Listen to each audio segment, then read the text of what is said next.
I've had 10 minutes to play with the Prime 4 from Denon. Let me give you a hands-on of this unit, the world's first 4-channel standalone all-in-one DJ unit. Let's have a look here. Mobile DJ is going to go 8 for this stuff, but I think it's going to have a much wider appeal than that.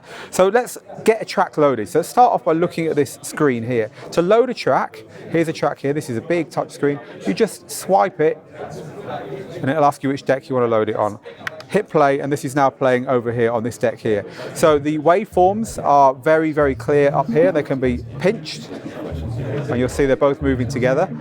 As you can see, we've got 2 decks on the go here, but it's a 4-channel controller, and I can actually quite easily change the waveforms by holding down the shift button and pressing a number. So now I'm switching between 4 and 2 there. So back to the deck. Responsive.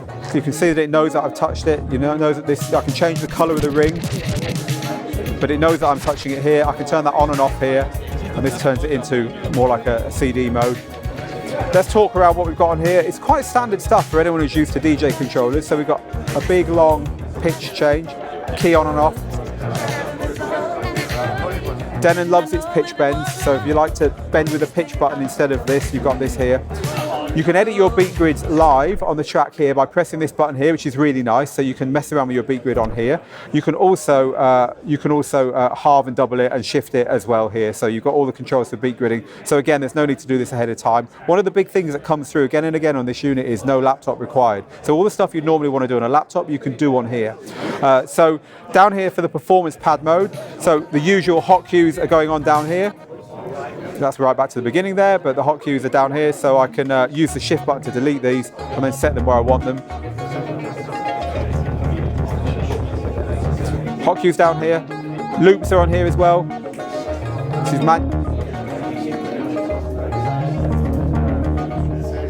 finally got it working there. User error. Looping down there. We've got a loop roll here. This is the one I thought I'd press. So you've got your standard loop roll there. Look at the screen when this is happening. Have a look at the screen there and see, this is really nice the way this works. You see how it's splitting and showing you the 2 sides of it. It's actually an easier thing to demonstrate on the slip mode. Let me just get the slip mode on now. If I hit slip and then pause the track, it's carrying on playing down here and showing me where it's going to be when I start again, you see? See how that works? So that's really, really nice. Okay, so back down to the pads, we've got slicer and slicer loop down here as well. So you've got some pretty good full pad functions going on. Moving around here, track skip and track beat jump going on down here. Your sync buttons here. Here's your deck control. See the way the decks change color? So this is really nice. You always know which deck you're on from here.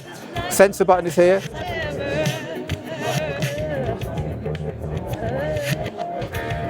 Which is nice, and then of course you can also just have a straight reverse by holding down shift. Press it again and you're back there. Looping here, very, very simple, very well done. It's just intuitive, it's just nice, and isn't that cute? A little version of this, I really like that. So okay, let's move up to the effects section here, because the effects are really nice on here. They've been really done in a really nice way. You select your effect here and it will tell you the name of the effect that you selected in the little screen at the top. You see this little screen here? This is really cool. And then you can assign the effect. And then your parameters of the effect, turn it off again now, I don't want to mess things up. The parameters here are showing above, you see? So you've got the 2, 4, and 3/4, half, quarter, eighth beat, and the frequency here of the effect. And depending on what the effect has got, you'll get different parameters showing on these screens. Really nice, really intuitive. Okay, it's the same on the other side for the effects. Let's have a look at the top area here for the microphones. So the microphone is typical Denon. They've got an awful lot in here. You've got the 2 microphone channels with their levels. You've got talk over. You've also got low, mid and high EQ going on for one of them, low and high for the other one. There's an echo you can throw in on the microphone, and there's even more adjustments to these 2 microphones, which I'm going to show you a little bit later on in the settings. Okay. So far so good. It's a nice looking controller and it's got a screen built in with no need for a laptop. It gets really interesting when we move over to this side here, and one of the standout features is a new area called Zone. So this is actually quite unusual. Zone here is an output through a different set of outputs at the back that goes off to something completely different, and I can choose to throw channel 4 here onto the zone by pressing this button here, and then any playlist that's selected on the 4th channel will just play independently through the zone out to the audience in another room or somewhere completely different, and then you can carry on DJing with the other 3 channels as if everything was normal. So this is very good for mobile guys who maybe need to have a cocktail session going on somewhere else, or background music in the restaurant or whatever. Also be very good for installations in bars and lounges and so on. Really nice, original, not seen that on anything else at all. Okay, while we're up in this area, booth output with the EQ again, so really highly featured. SD, 2 USBs here, there's another 2 USBs around the back, and there's also a hard drive slot underneath, so you can plug in a total of 1, 2, 3, 4, 5, 6 different units there to play music from, which is pretty cool. The hard drive underneath can be managed from the screen. I'll talk you through the screen in a minute. Again, it's get back to this idea of no laptop required. Okay, so up here we have waveforms which can be pinched. You can also move through the track at the top here, and you can see how smooth this is, right? This is kind of iPad smooth. This whole screen, which I'm going to show you when we're on the back, can be adjusted up and down. We'll show you a bit more of that around the back. So this is the view we were looking at there, and we can also get into our library here. Again, it's all really smooth. You can add tracks to your prepare window this way. You can add tracks straight, load them straight that way. It'll ask you which deck, and you can also load them using the normal load buttons as well. So lots of stuff to do there. If we move back into this library section then, so they've got at the top here kind of playlists and folders. I found this a bit confusing. I think they should be kind of combined into one, but nonetheless you've got your playlists and your folders up in the library here, and you can move between your different tracks here, and you can rearrange from here, which is really nice. So this is our prepare zone, and then here are our folders, and we can do our arranging in here. Search, I think, is really coolly done, because in the search function here you can add, as soon as you start typing, it will show you the name of every track that's got those. So for instance, I'm typing I Like It by Cardi B there, there's every track with like in, and happily the Venga Boys also has the word like in it as well, so that's it's always good to know. So search with a full QWERTY keyboard. You can also plug in a USB keyboard. I've not asked them whether you can plug in a wireless USB keyboard. That would be nice, but you can plug in a wired USB keyboard for sure. So we've looked at the library, we've looked at the waveforms. Let me show you what happens inside this area here, because this is where a lot of the hidden power goes on in this unit. Because of course it's no computer required, so they need to put a lot of stuff you'd normally do in the config of your computer. So you can see here that we've got an awful lot of settings for things like screen, microphone talk over, microphone attenuation, so you can set your talk over limit and stuff here, send mic to or not to the booth, so this is going to help with your feedback and so on. You can send your main mix to the zone out as well, so your zone out is basically another set of outputs there. You've got really granular adjustment for crossover on the EQs, filter resonance. I didn't show you the filters, but they sound awesome, and having the ability to change the resonance just adds something extra to that as well. So also down here in this area, full preferences on your playback, cues, loops, quantization, and all this stuff. There's actually a little quantized menu which I haven't shown you. I'll show you that in a minute, which you can get to from somewhere else as well. In source, you get to choose where your music is coming from. Remember, I showed you there are 5 sources going on here. There's a big fat record section here as well, which will record onto anything that you've got plugged in, so that you can record your sets live. Again, that's a pretty cool thing to have. So I said I was going to show you something that is that I haven't got around to showing you there. Let's go back to the bottom here and slide up. You can see we've got a little section here where we've got our quantize, our deck stop time, and continue basically means autoplay. I had to scratch my head a bit to work out what that means, but if you hit continue there, it's going to autoplay everything you've got in your playlist.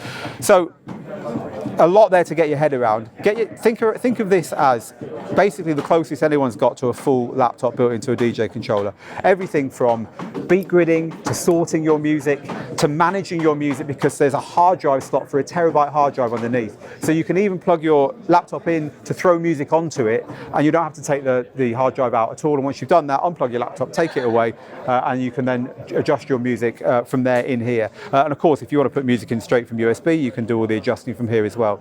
I haven't tested it. We tested by analysing some Engine Prime tunes, but apparently you put your record box unit in here, USB in here, just like on an MCX 8000. We've tested that, of course, and it works. I want to take you around the back now, and I want to show you some of the functions going on around here. We'll also look at how that screen works.